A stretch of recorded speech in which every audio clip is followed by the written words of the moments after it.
హైదరాబాద్కి వచ్చాడు మీ నాన్న? దేంట్లో చూసాడు మీ నాన్న?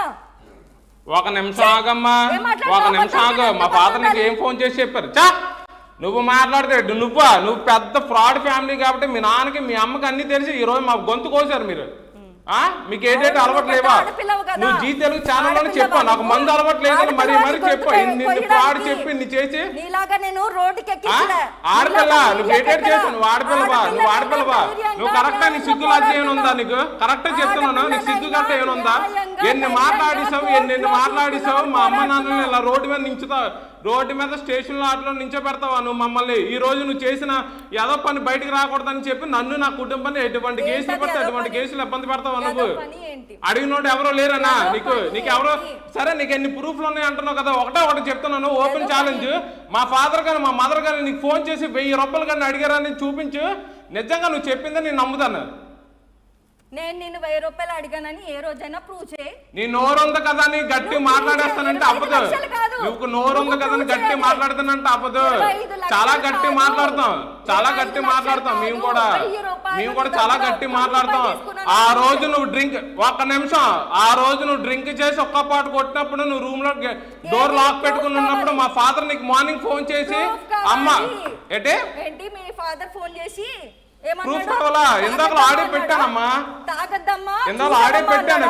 వైజాగ్ నుంచి ఫ్లైట్ వేసుకొని వచ్చానమ్మా, నేను చూసేసానమ్మా అన్నాడా?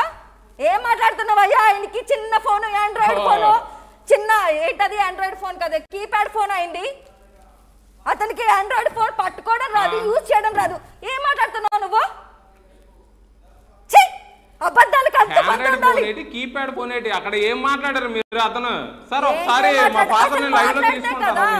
ఇగో ఒక ఆడపిల్ల. ఒక నిమిషం ఆగమ్మా, ఒక నిమిషం ఆగు. నువ్వు ఇప్పుడు వరకు ఆడపిల్లని రోడ్డు ఎక్కేస్తున్నావు. మాకింట్లో అక్క చెల్లెలు అమ్మలు అందరూ ఉన్నారు.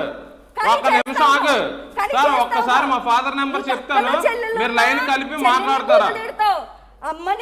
ఒక నిమిషం ఆగమ్మా. నీకు బయట బజార్ దానికి ఇంట్లో వాళ్ళకి తేడా నీకు నోరు ఎలా పడితే అలా తిరిగిపోతుంది కదా, ఎటు పడితే అటు తిరిగిపోతుంది. నిజంగా నేను కొట్టినోడు అయితే నువ్వు చేసిన పనికి వెంటనే కొట్టాల్సింది. నేను చేయకపోవడం అది నా చేతకన్నతనం. ఈ రోజు నువ్వు ఇలా మాట్లాడుతున్నావు అంటే నిజంగా నీ డేరింగ్. నువ్వు నిజంగా ఇంకా సరిపోలేదా? అది చేసేవాడిని ఇది చేసేవాడిని అంటున్నావు. నిజంగా ఈవిడ సీరియల్ చేయాల్సిన యాక్టింగ్ అంతా నా ముందు చేసేస్తుంది సార్. ఏమైనా సీరియల్ కానీ మూవీ అమ్మాయికి మాత్రం స్క్రిప్ట్ అంతా చాలా గట్టి పడుతుంది. చంపేస్తా అన్నాడు. మా ఫాదర్ ని మార్కెట్ కి వర్క్ ప్లేస్ కి ఎలా వెళ్తాడో చూస్తారన్నారు. 2 గుద్దలకే నన్ను లేపేస్తా అన్నాడు. ఒక్కసారి శ్యామ్ వాళ్ళ ఫాదర్ తో మాట్లాడే ప్రయత్నం చేద్దాం. అంతకన్నా ముందు ఒక్కసారి శ్యామ్ వాళ్ళ ఫాదర్ కి మాట్లాడే ప్రయత్నం చేద్దాం. 9542 లేదు నా దగ్గర ఉంది నెంబర్, నేను మాట్లాడుతున్నాను శ్యామ్. దయచేసి ఆన్ ఎయిర్ లో నెంబర్ చెప్పండి సార్. కాల్ చేయండి సార్, నేను చేస్తాను. ఏం మాట్లాడో చెప్పండి సార్. ఎస్ శ్యామ్ వాళ్ళ నాన్నగారికి ఫోన్ చేస్తున్నాం.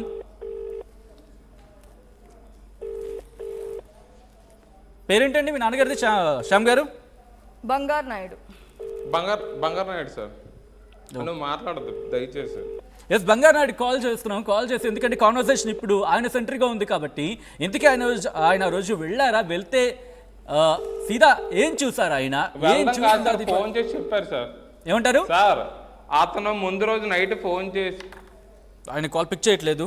మళ్ళీ ఫోన్ చేసి మార్నింగ్ ఫోన్ చేసి కాదు ఇక్కడ ఇంతకీ ఆ రోజు మీ నాన్నగారు వెళ్ళినప్పుడు మీ నాన్నగారు చూసారా? లేకపోతే ఎందుకంటే గుర్తుపెట్టుకోండి, మీరు ఒక ఆడపిల్ల మీద దట్టు ఫోన్ చేయడం జరిగింది సార్. ఫోన్ చేసి చెప్పండి.